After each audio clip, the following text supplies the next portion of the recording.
In this video, we're going to discuss how to solve material balances around multiple unit processes, specifically those that involve recycle and bypass. Before we get into these types of problems, though, we're going to review the degree of freedom analysis, which we can use to determine whether or not a problem is solvable and the order in which we should solve it. The examples and problems that we're going to discuss today come from the 4th edition of Elementary Principles of Chemical Processes by Felder, Rousseau, and Bullard. So let's get started. Lights, camera, action.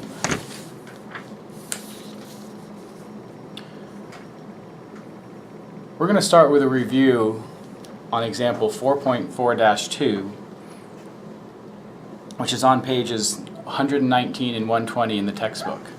This process involves an extraction distillation process where a mixture of acetone and water is separated, and the acetone is extracted from the system using methyl isobutyl ketone, MIBK, or M for short.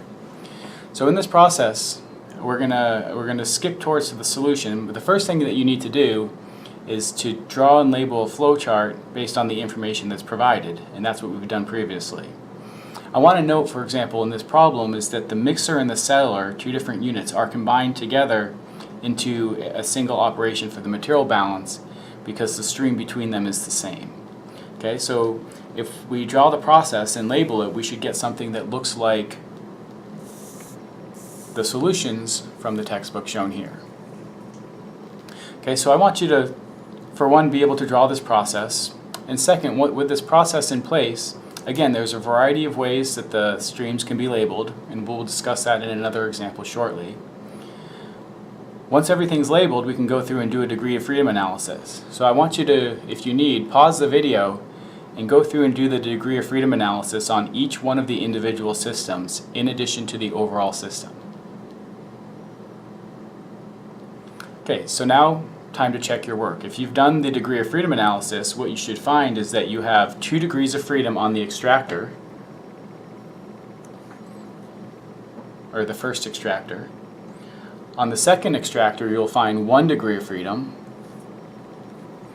On the mixing point, you'll have 3 degrees of freedom. On the distillation column, you should find 4 degrees of freedom. And then on the overall process, you would have 1 degree of freedom. Now this is interesting because if we look at the problem initially, it seems like there might be enough information where we can go through and solve for all the unknowns in this process.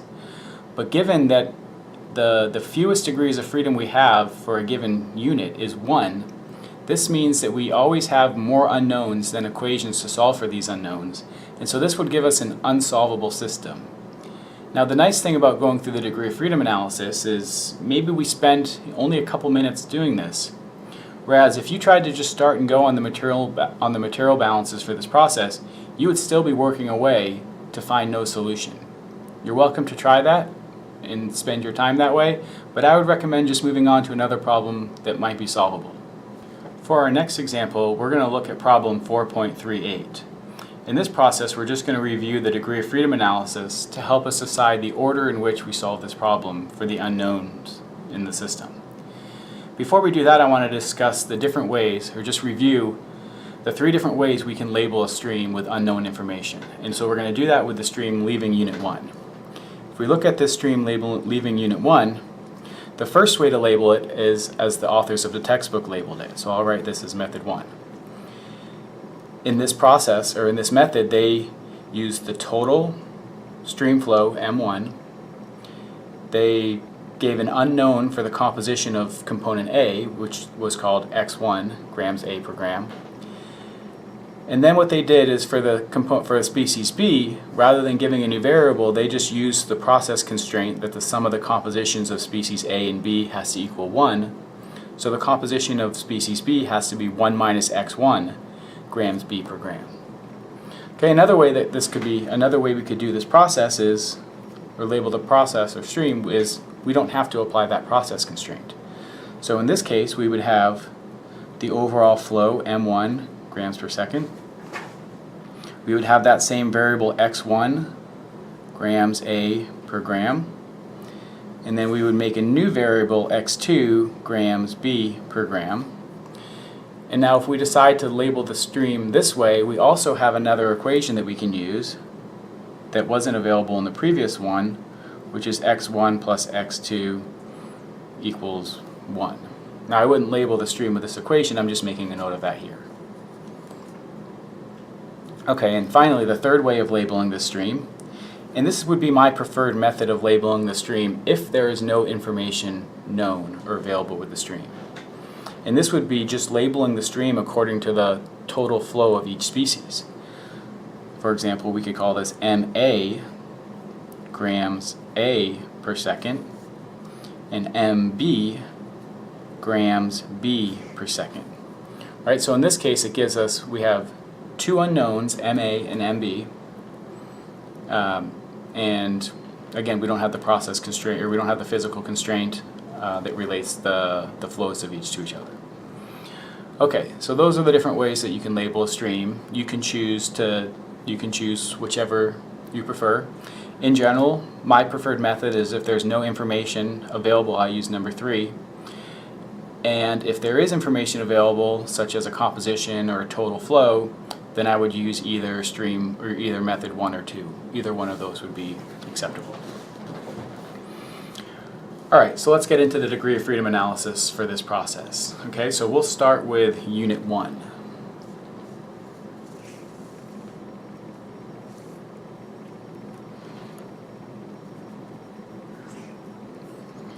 For Unit 1, we can see we have to determine the number of unknowns. So we can see that if we count around all the streams entering and exiting Unit 1, we have 2 unknowns, M1 and X1. Okay, now we can determine the number of equations that we can use. So we have 2 species. So because we have 2 species, we can write 2 material balances for each species.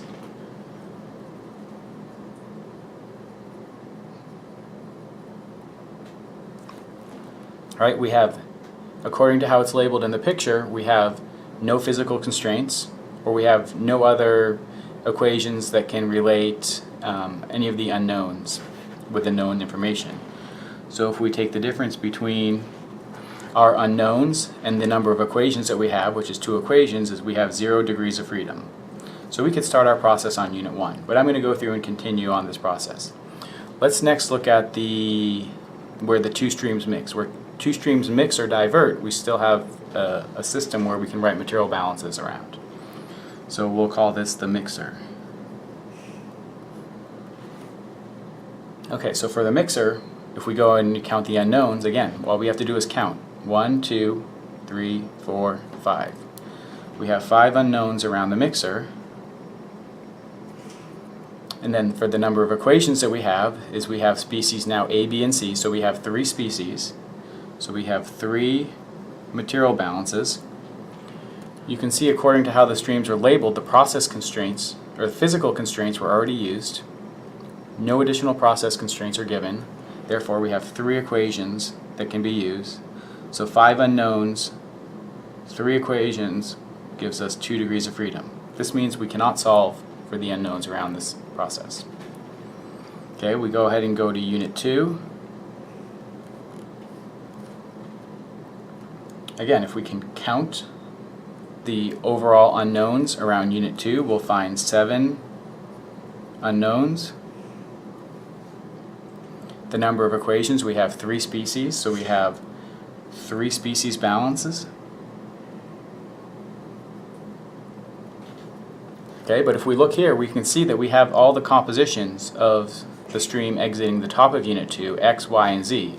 And so we know that we have one equation, the physical constraint, that tells us X plus Y plus Z equals 1. So we also have one physical constraint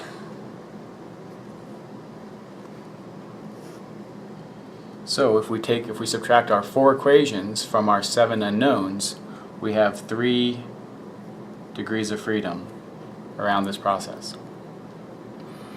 Okay, finally, I don't want to forget the overall process. We can also do a degree of freedom analysis around the overall process. So again, what I'm going to do is, for the overall process, I'm looking at the boundaries around the entire system, so anything entering and exiting the system. So in this case, if I look known, known, known, we have x, y, z, and m3. So we have 4 unknowns. Right? And so for the equations we have 3 material balances, and we also have 1 physical constraint.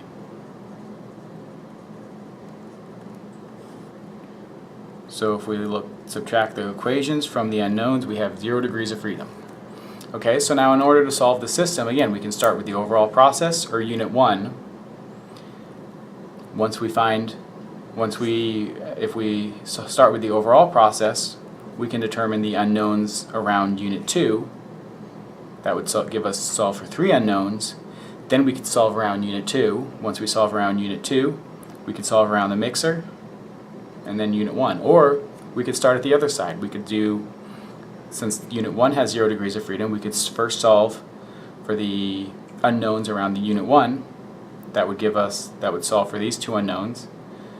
Then we go to the mixer, we now have 3 unknowns and 3 equations, and we can solve for what's coming out of the mixing point. And then finally we can proceed to unit 2. So there's multiple strategies and paths to go through, but you can see here by doing the degree of freedom analysis initially, we can determine what's the best method to solve for the unknowns in this system. For our next example, we're going to use example 4.5-1, which is on page 123 of the textbook. This example studies material and energy balances on an air conditioner. Now the interesting thing about this problem, and the reason why we're going to look at one aspect of this example, is to understand how to do material balances around streams that combine, so mixing 2 streams together, and around split streams, so when you have one stream that gets diverted into 2 different directions. Okay, so you can see below the flow chart, and I'm going to screw it up. So all of the information is drawn and labeled on this process. Now in the book, in the solution, they give you a little bit of a warning, and this is a valid warning that oftentimes students try to just jump in here and just start writing equations and solving. Now you're welcome to do that, but you might end up running in circles and you might end up making some mistakes or thinking you can solve something that you can't actually solve. Okay, so let's get to it. Let's talk about how to do material balances, or what are reasonable balances or independent balances you can write on a stream where you're mixing 2 streams, and then we'll look at a stream when you're diverting 1 stream into 2 streams. Alright, so let's look at combining streams. So we're going to first look at this point in the process right here. Alright, so when we look at, if we want to write the material balances, so like we've discussed previously, for this process we have 2 species, we have dry air and we have water. Now keep in mind dry air is nitrogen and oxygen, but it's always stays in the same ratio, so we're going to treat dry air in this process as a single species. So we have dry air and we have water, so that's 2 species. And based on what we've learned so far, that means we should be able to write 2 independent equations around this mixing process. 1 for dry air, 1 for water. But we also have the overall balance, but only 2 of those are going to be independent, as we'll show here. So if we write the overall, balance for the mixing process, we see that we have N1 moles entering. So we have N1 plus, this is going to combine with the recycle stream N5 in moles, equals N2. Right, so that's 3 unknowns. We don't know any of those terms. So that's our overall balance for this process. We can also write a balance on the dry air. So we have 0.960 times N1 plus the dry air from stream 5, which is 0.983 times N5 equals 0.977 times N2. So that's our balance for the dry air. And you can see that these 2 equations are independent. And we can also write an equation for the water. So again, we have 0.040 N1 plus the water from stream 5, 0.017 N5 equals the water in stream 2, which is 0.023 N2. So that's our balance for the water. Now again, we said that we have 3 equations here, but actually we have only 2 independent equations, and we can show that here. If I take these 2 equations for dry air, so if I take dry air plus water and I combine them together, I get N1 plus N5 equals, adding these 2 together, N2. And you can see that these 2 equations are the same. This means we only have 2 independent material balances.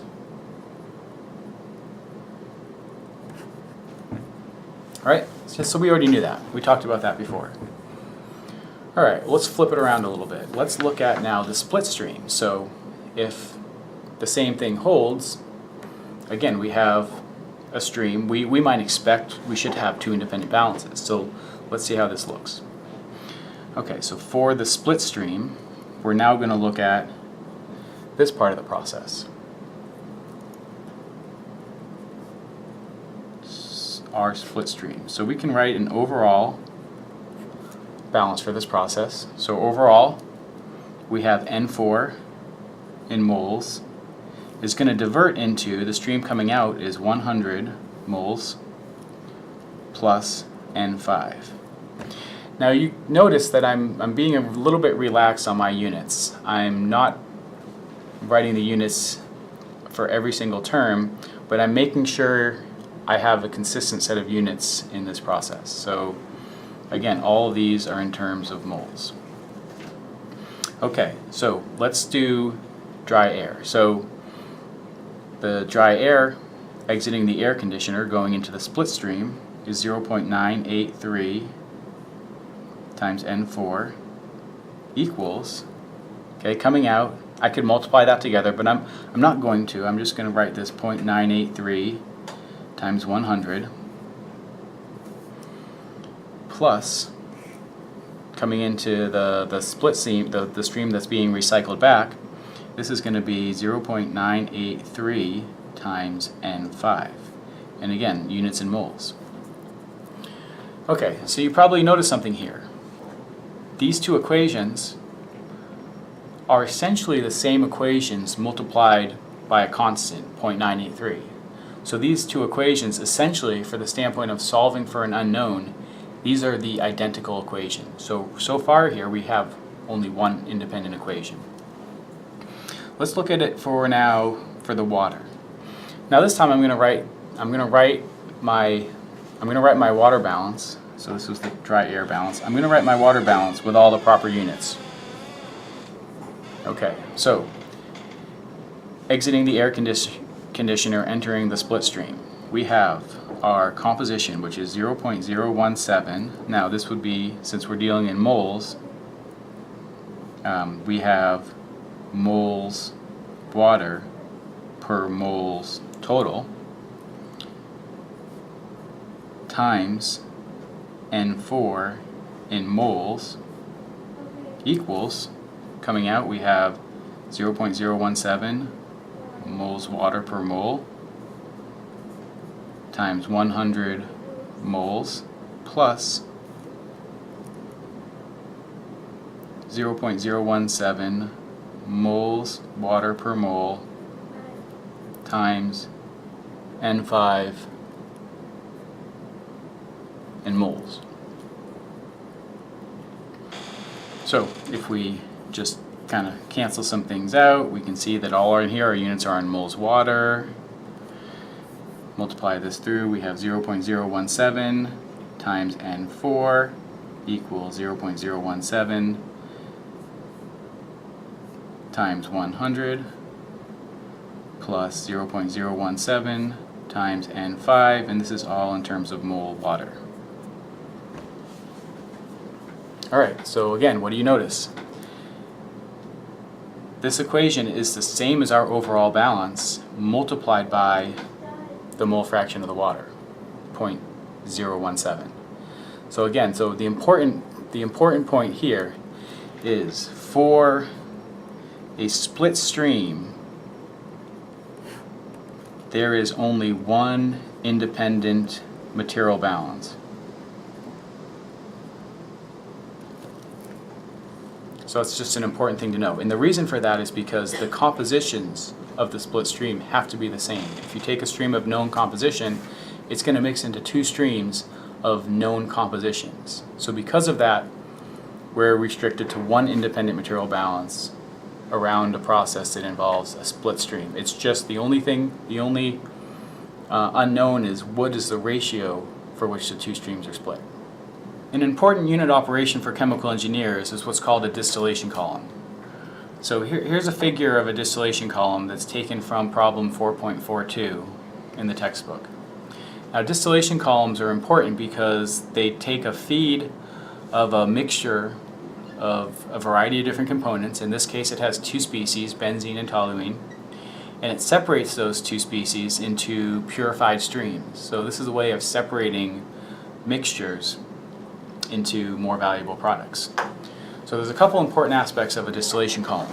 So you can see here we have, for one, the feed. Now the feed will enter the column, and then throughout the column there's a variety of equilibrium stages. And at the various equilibrium stages, one of the materials, if it's two components, becomes one of the materials becomes more pure at the bottom of the column, and one of the materials becomes more pure at the top of the column. Distillation columns involve recycle, boiling, and condensation. So as we discussed previously. So there's two important ways that the top and the bottom of the column can operate, and I just want to discuss those here. Next time we'll solve this problem, we'll do the degree of freedom analysis, draw and label everything. But before we do that, I just wanted to discuss a couple important things that we need to know ahead of time. So let's start on the boiler, or reboiler for the process. So here's our reboiler. In this process, the liquid stream is coming out of the bottom, and this liquid stream, the liquid stream can be partially reboiled or partially boiled or completely. So for a partial reboiler, this is important because we have the vapor in the liquid stream are in equilibrium. Right? So we don't know how to handle this yet, but we'll do that in one of the chapters coming up. It's important to recognize that these two are in equilibrium because that will define the relative composition of the bottom relative to the top. So for a partial reboiler, we have vapor-liquid equilibrium.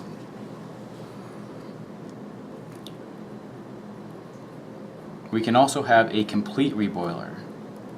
Okay, and now what a complete reboiler will boil all of the liquid coming out. So all liquid is converted to vapor. So if we convert for a full reboiler or complete reboiler, all of the liquid will come out here, and we will no longer have a bottoms product stream, but instead the vapor will undergo a split stream. So we'll still have our bottoms product coming out, but it'll be coming out through a split stream if we have complete reboil at the bottom of the column. Now typically columns will work in a partial reboiler because it takes less energy to boil, so you're not wasting energy boiling stuff to send out a vapor unless it needs to be a vapor for handling. Alright, so similarly, the condenser can be either a complete condenser or a partial condenser. Shown here, what do you think? Take a minute and think about it. Is this a complete or is this a partial condenser? A complete condenser condenses all of the overhead product. So what you see here is that all of the product enters the condenser, and then some of it is recycled back and some of it comes out of the overhead product. So for a complete, all of the overhead is condensed. Okay, and then we have a split stream. For a partial condenser, at the top of the column, only part of the overhead vapor is condensed back to a liquid, So again, what does that mean? We have VLE, we have vapor-liquid equilibrium between the vapor and the liquid. Alright, so those are some important points, concepts about distillation. It's a unit we'll use to study our material balances, energy balances, vapor-liquid equilibrium relationships. All of these are going to be important to understand to be able to handle problems that involve an important separation system like a distillation column. Now next time before class, I recommend going and looking over this example and thinking about drawing and labeling a process according to how we do it in the textbook. Also think about the degree of freedom analysis. Where do we want to start solving this? How many independent units there are? And potentially the order in which we would go through to solve for all of the unknown concentrations and the flows of the overhead product and the bottoms product in the system. So more on this next time. For our final example today, we're going to look at problem 4.44, which involves treating a chromium wastewater stream coming from a metal finishing plant. So in this problem, we're given a drawing that has some information, and we're asked to not yet assume a basis of calculation, but just draw and label the flow chart for the process. So let's go ahead and do that. So we have this picture here. I'm going to slide it up a little bit. All right, so what I'm going to do is when I draw and label my process, I try to give myself enough space so that I can get everything written in the process. So I have a stream coming in, my wastewater treatment, my stream exiting, okay, and then again I have my bypass streams. So here's my first warning. A lot of times these bypass streams or recycled streams are drawn in a way where not a lot of space is left for these two parts. When that happens, a lot of times these streams are forgotten. So make sure you give yourself space. Every time you have a diverted stream or a combined stream, you have to label the streams on each side of this process. Okay, so we know coming into the process, we don't yet know what the flow rate is, but we're given M1 kilograms per hour. Okay, and also we know the stream, the chromium content is 0.0515 kilograms chromium per kilogram. Now I'm going to label this process, I'm going to draw and label this process a little bit differently than I have in previous. And what I'm going to do is I'm going to do the process constraints in my head because we just have chromium and water. So because I know chromium, I also know that I have 0.9485 kilograms water per kilogram. Alright. What else do we know? So we're told this stream right here is M4 kilograms per hour. And we're also given a process constraint. So I'm going to make a note of that. 95% of the chromium entering the unit comes out right here. So I'm making a note of that so I remember that I have an equation for the process constraint. Let's see, other information that's given, we're limited the amount of the flow rate to the treatment plant. And I'll just write that here. Treatment plant or facility. Okay, we're told that this is M2 kilograms per hour. We're given this is M5 kilograms per hour. This M3 kilograms per hour. And then over here we have M6 kilograms per hour. Okay, so now I need to go and label the rest of the information. So either I know or I don't know the compositions. Because we have a split stream right here, I know that the composition of M2 and M3 must be the same, and they must be the same as the composition entering this split stream. So the mass flow rates change, but the composition does not. So 0.0515 kg/Cr per kg, 0.9485 kg water per kg. Similarly down here, 0.0515 kg/Cr per kg, 0.9485 kg water per kg. Okay, good. Finally, now I don't know what the composition's here because I don't know to what extent the treatment plant is removing the chromium. So I'm going to have to give myself a variable. I'm going to call this x5. kg Cr per kg. And again, because I'm using the process constraints, I'm not going to introduce a new variable, but I'm going to call the composition 1 minus x5 kg water per kg. And then again, we have the composition of chromium in this stream leaving the overall process, x6 kg Cr per kg, and then we have 1 minus x6 kg water per kg. Alright, so here's my properly drawn and labeled process for this system. So now we're ready to solve. The next part of the problem tells us that our entering flow rate is 6,000 kilograms per hour. So we can get rid of M1 and instead write 6,000 kilograms per hour. Okay, so we can go ahead and now do a degree of freedom analysis on the process. So it may be a good idea to pause it and see where can we do the degree of freedom analysis, and then we'll continue on. So let's look at the split stream. So remember, at the split stream we have one independent equation. So if we look at our split point right here,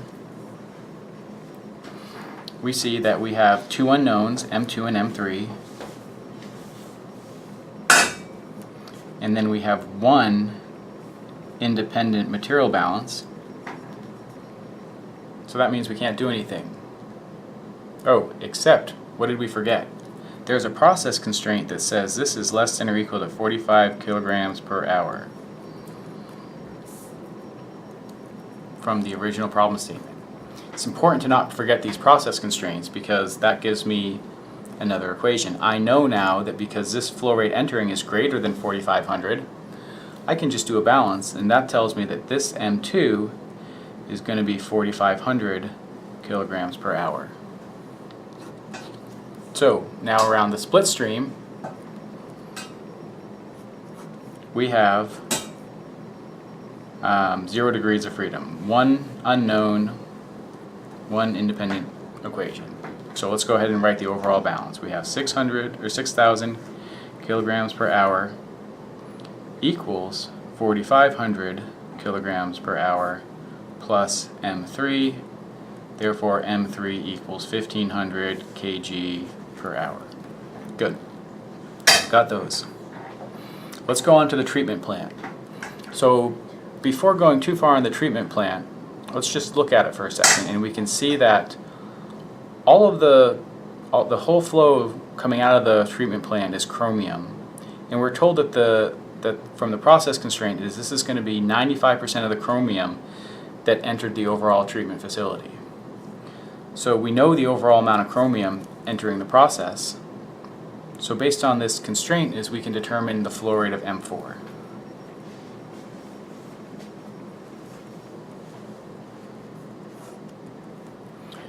I'm often thinking about these process constraints and how I can apply them to solve for unknowns, independently of doing the degree of freedom analysis on the overall process.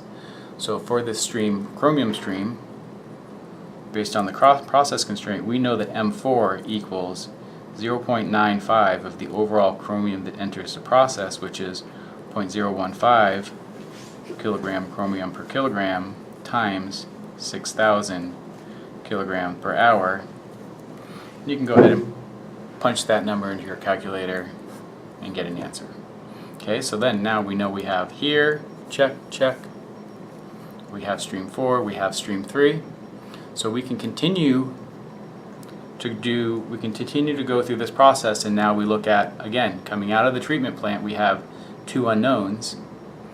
Given that we can do two independent material balances because we have two species, we can go ahead and solve for those unknowns. So again, the next step is to write a balance around the treatment. So we have some options.